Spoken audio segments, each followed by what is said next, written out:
Hope my PPT is visible to you.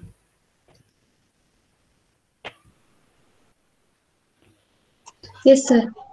Okay, thank you. Welcome to the experiment number 4. Today we will discuss on the study on flexural behavior of steel by conduction of test on RSJ. So the RSJ means rolled steel joist, and we are taking the I cross section. So I have put an image of an I beam. It's also called as a universal beam, subjected to bending action. So coming to the theory, we have generally two types of loading. That is, we can have a simply supported beam subjected to the bending load.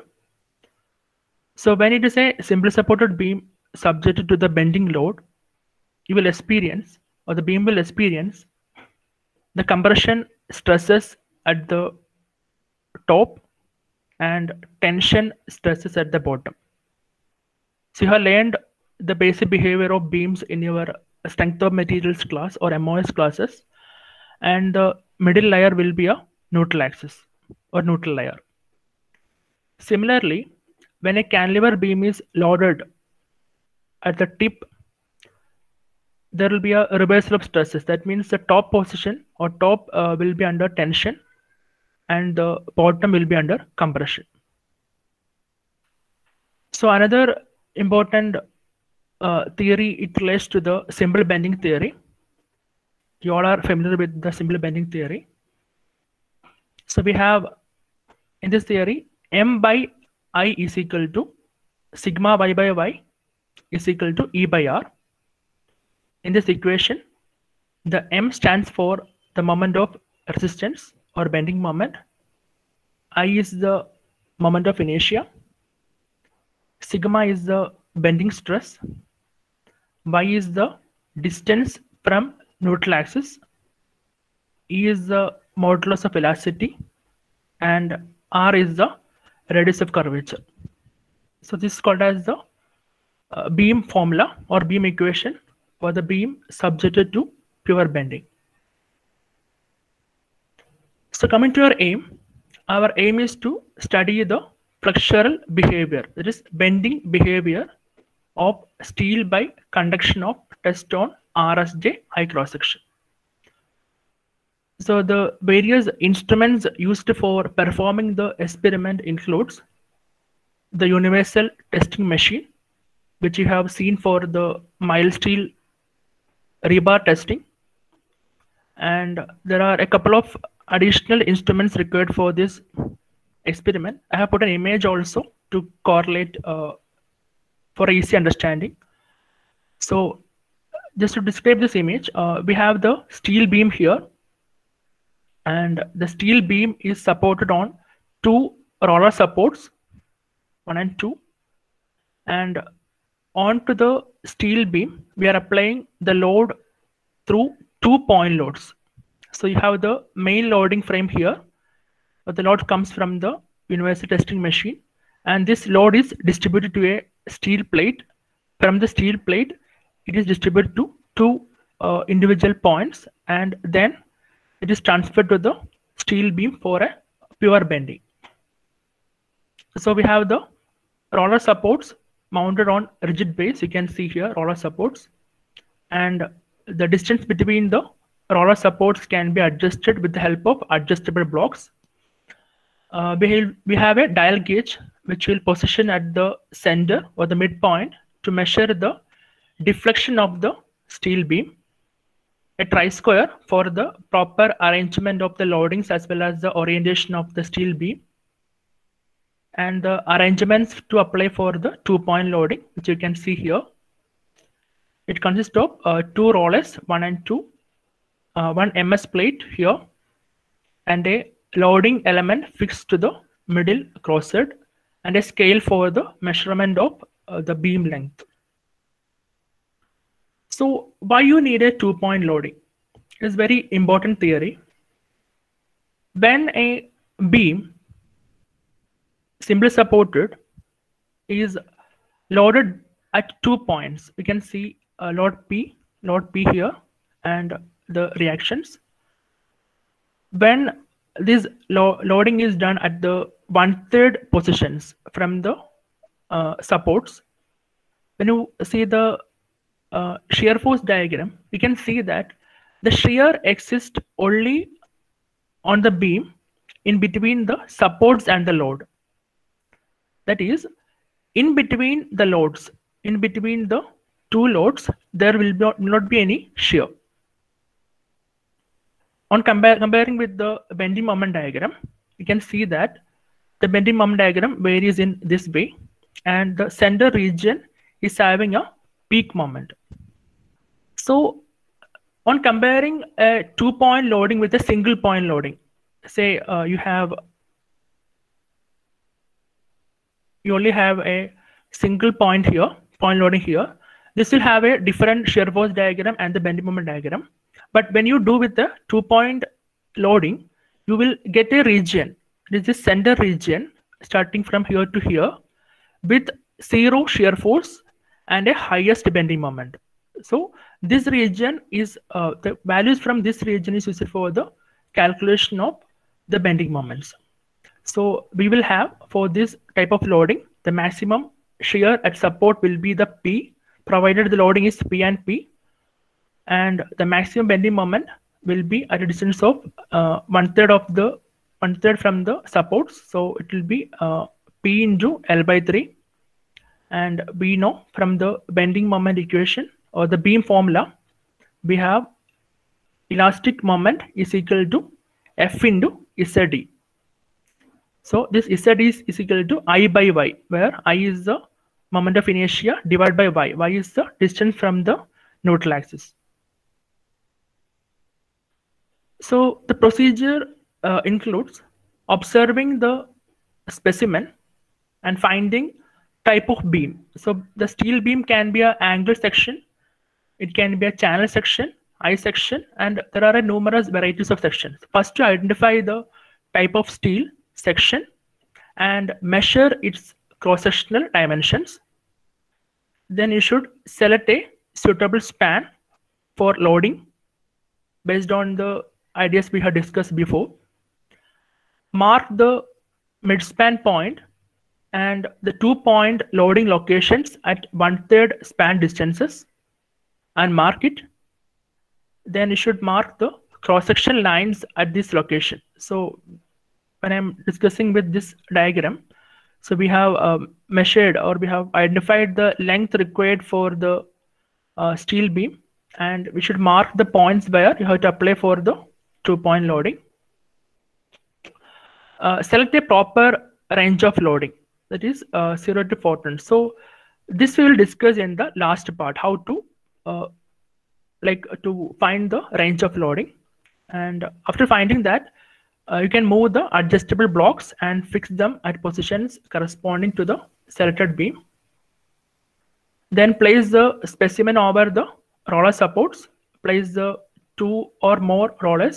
place 2 more rollers at 2-point loading positions and the MS plate over them. Move the middle crosshead to suitable position close to the MS plate. Move the lower crosshead and establish the slight contact between the MS plate and the loading element fixed in the middle crosshead. So this was I was describing. You have the steel beam here. You have the roller supports 1 and 2 at the bottom. You have a rigid base here. So you will mount the steel beam on this rigid or this roller supports, and then you will apply the load to the steel beam at 2 points, 1 and 2, and over these rollers you have the mild steel plate here. So you should move the lower crosshead and establish the slight contact between the MS plate and the loading element fixed to the middle crosshead. Then you should fix the dial gauge suitably to measure the center deflection. should initially adjust the dial gauge reading to 0. Start applying the load gradually and note down the dial gauge readings at regular intervals of 40 kg. Remove the dial gauge after 10 readings. Continue the loading up to failure and record the load at failure. Switch off the machine and release the load and remove the specimen and observe the type of failure. So your UTM loading will happen from this region.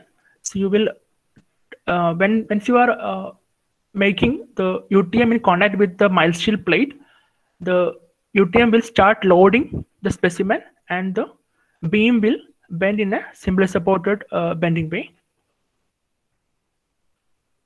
So this is basically the arrangements for testing for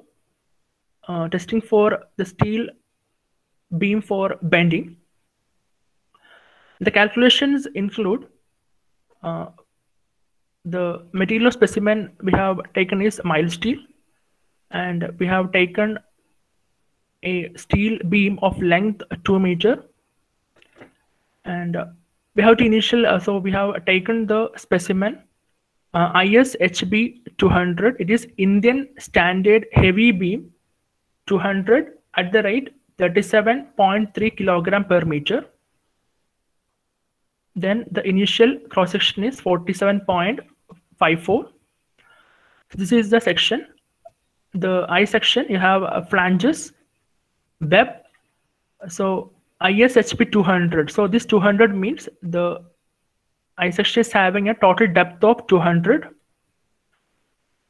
Then you have to see the steel table.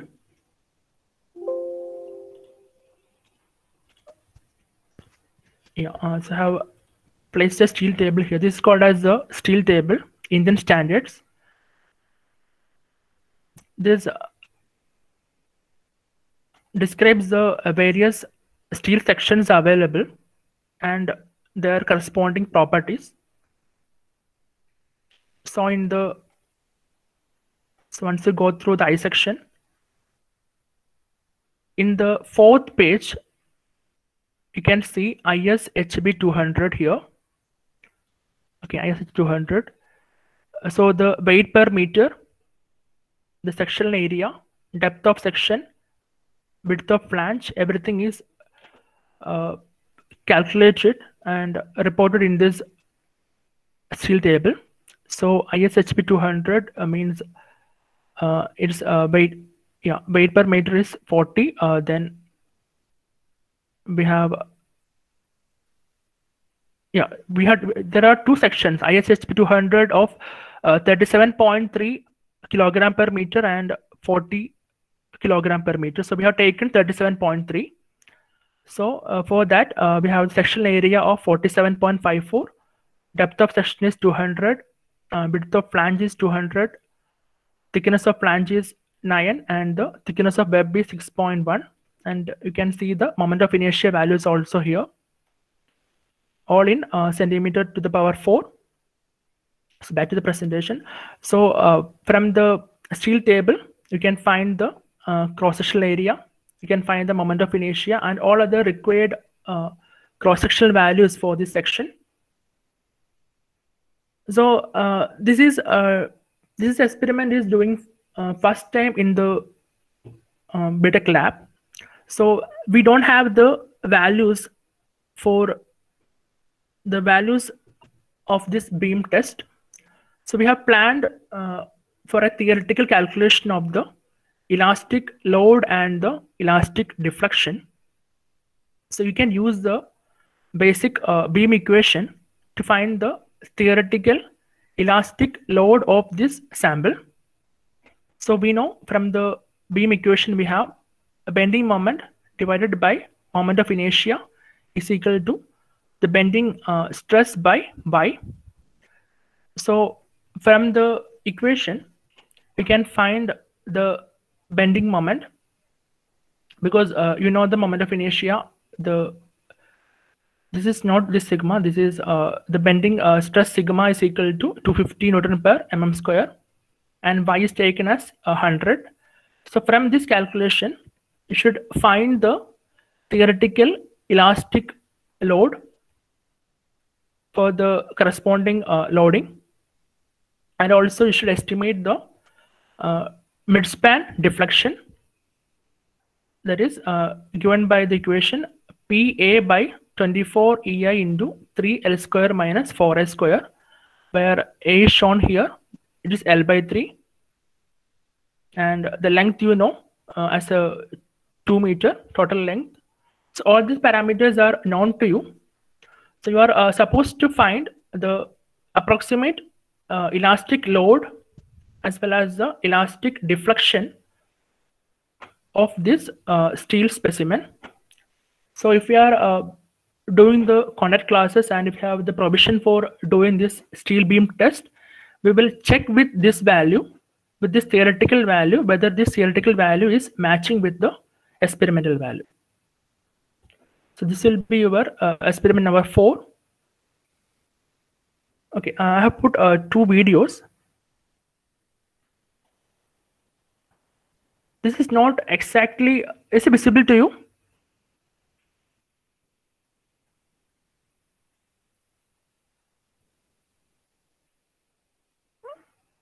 Is it visible to you? This Yes, video? sir. Yes, sir. Okay. Yeah, thank you. So I'll just play this one without any voice. We are going to do test on deflection test on I-beam. So this is an I-beam.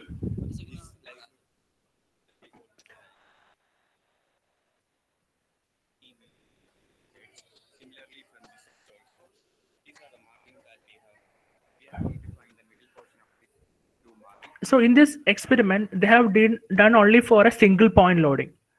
So don't consider the type of loading they have did. Just understand the experiment, other setups.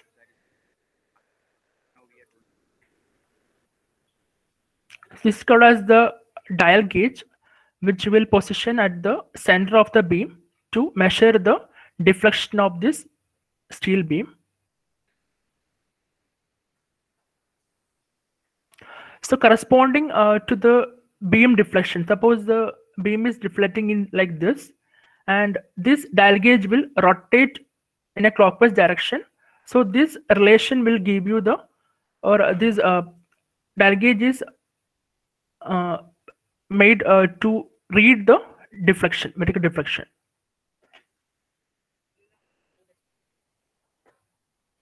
Anybody know how to measure deflection? No, sir. 1, 2, 3. It's called as T3. So you can see the roller supports here.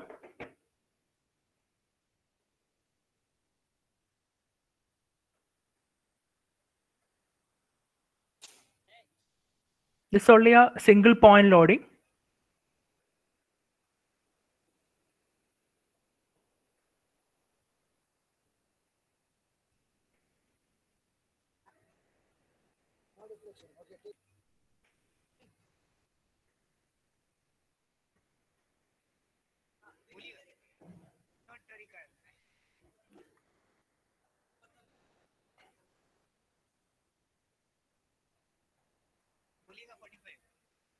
Yeah, so I have one more video.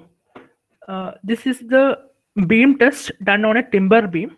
Just ignore the material. I just put this video to show you the 2-point loading.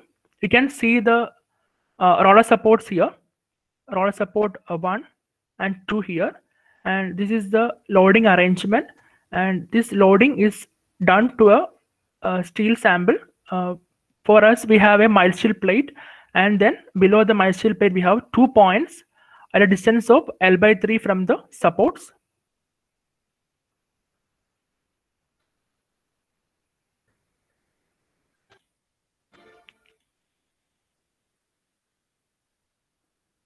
So the beam behavior is more or less same, but the timber beam will show you a very brittle failure, but for steel it will be a very ductile type of failure.